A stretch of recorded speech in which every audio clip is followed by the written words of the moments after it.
అన్ని రకాల వస్త్రాలపై up to 70% discount. కోట శ్రీనివాస అంత్యక్రియలో ఏర్పాట్లు కూడా అన్ని జరుగుతున్నాయి. ఫిలిం నగర్ లో ఉన్నటువంటి మహాప్రస్థానం వద్ద కోట శ్రీనివాస అంత్యక్రియలు జరగనున్నాయి. తన ఇంటి వద్ద ఇప్పుడు సందర్శనార్థం ఉంచారు. అక్కడి నుంచి 3 గంటల ప్రాంతంలో అక్కడి నుంచి అంతిమయాత్ర ద్వారా ఇక్కడికి వచ్చి ఇదే ప్రాంతంలో అంత్యక్రియలు జరగనున్నాయి. మన ప్రస్తుతం మహాప్రస్థానంలో ఉన్నా చూడండి, ఏదైతే రథయాత్రగా వచ్చేటువంటి ఈ వెహికల్ ఉందో, అంతిమయాత్రకు తీసుకొచ్చేటువంటి వెహికల్ ఏదైతే ఉందో దానికి సంబంధించినటువంటి ఏర్పాట్లు కూడా జరుగుతున్నాయి. కాసేపట్లోనే ఈ రథం అనేది ఇక్కడ నుంచి మహాప్రస్థానం నుంచి నేరుగా కోట శ్రీనివాస ఇంటికి వెళ్ళి అక్కడ కోట శ్రీనివాస భౌతిక కాయాన్ని తీసుకొచ్చేటువంటి పరిణామం ఉంటుంది.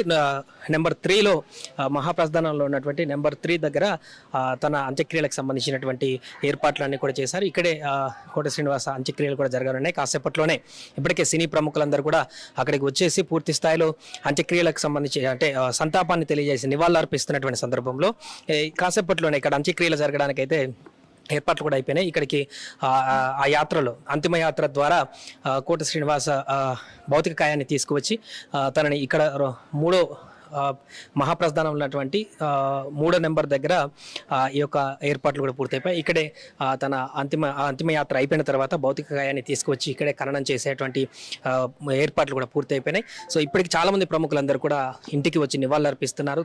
తను ఇక లేరు అనేటువంటి విషయాన్ని తట్టుకోలేకపోతున్నారు, జీర్ణించుకోలేకపోతున్నారు. తనతో ఉన్నటువంటి అనుబంధాన్ని నెమరు వేసుకుంటున్నారు. రాజకీయ ప్రముఖులు కూడా ఒక్కొక్కరికి అక్కడికి విచ్చేస్తున్నటువంటి సందర్భాన్ని మనం చూస్తున్నాం. ఈ నేపథ్యంలోనే అటు అభిమానులు కూడా చాలామంది ఇంటి వద్దకు వచ్చి నినాదాలు చేస్తున్నారు.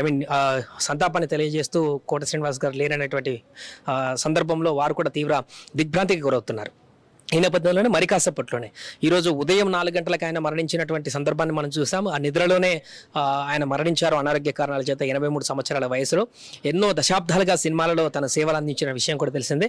సో అక్కడ అంటే ఇంకొక రోజు ఉంచుతారనుకున్నారు. బట్ అందరూ కూడా వారి కుటుంబ సభ్యులందరూ కూడా అందుబాటులో ఉన్నటువంటి సందర్భంలోనే ఈరోజు మధ్యాహ్నం 3 గంటల వరకు సందర్శనార్థం ఉంచి ఆ భౌతిక కాయాన్ని తీసుకువచ్చి ఇక్కడ మహాప్రస్థానంలో అంత్యక్రియలు నిర్వహించడానికి సిద్ధంగా ఉంచారు. 3 గంటలకు ఎగ్జాక్ట్గా అక్కడ అంతిమ యాత్ర మొదలవుతుంది ఇంటి నుంచి. అక్కడి నుంచి నేరుగా ఇక్కడికి వచ్చినటువంటి తర్వాత ఇక్కడ అంత్యక్రియలు అయితే పూర్తి స్థాయిలో కొనసాగుతున్నాయి. దీనికి సంబంధించిన ఏర్పాట్లు కూడా ఇక్కడ సిబ్బంది కూడా ఏర్పాటు చేశారు.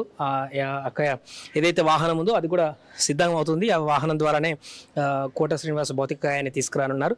సో సినీ సెలబ్రిటీలు ఎవరైతే ఇంకా రానటువంటి వాళ్ళు ఉన్నారో వారందరూ కూడా ఇక్కడ మహాప్రస్థానం వరకు కూడా వచ్చేటువంటి అవకాశం ఉంది. ఇక్కడ దహన సంస్కారాలు జరిగేటువంటి ప్రక్రియ పూర్తయ్యే వరకు కూడా వారు ఇక్కడే ఉండేటువంటి అవకాశం ఉంది. ఇంకా కడసారి చూడనటువంటి వారు చాలామంది ఇతర జిల్లాలలో ఉన్నటువంటి వారు కూడా ఇక్కడికి వస్తున్నటువంటి సందర్భం ఉంది. కాబట్టి వారందరినీ కూడా ఇక్కడికి చివరిసారిగా చూసేందుకైతే ఇక్కడికి వచ్చేటువంటి అవకాశం మనకు కనిపిస్తుంది. ప్రస్తుతం అయితే మహాప్రస్థానంలో దీనికి సంబంధించిన ఏర్పాట్లు పూర్తయిపోయాయి. అంత్యక్రియలు ఎగ్జాక్ట్గా 3కి టైం అని చెప్పారంటే 3 to 4 మధ్యలో కోట శ్రీనివాస ఇక్కడ భౌతికాయాన్ని తీసుకువచ్చి ఇక్కడే అంత్యక్రియలు కూడా పూర్తి చేసేటువంటి అవకాశం అయితే మనకు స్పష్టంగా కనిపిస్తుంది. ఇక్కడ ఇది మహాప్రస్థానం నుంచి ఇక్కడ జరుగుతున్నటువంటి ఏర్పాట్లకు సంబంధించిన పూర్తి వివరాలు.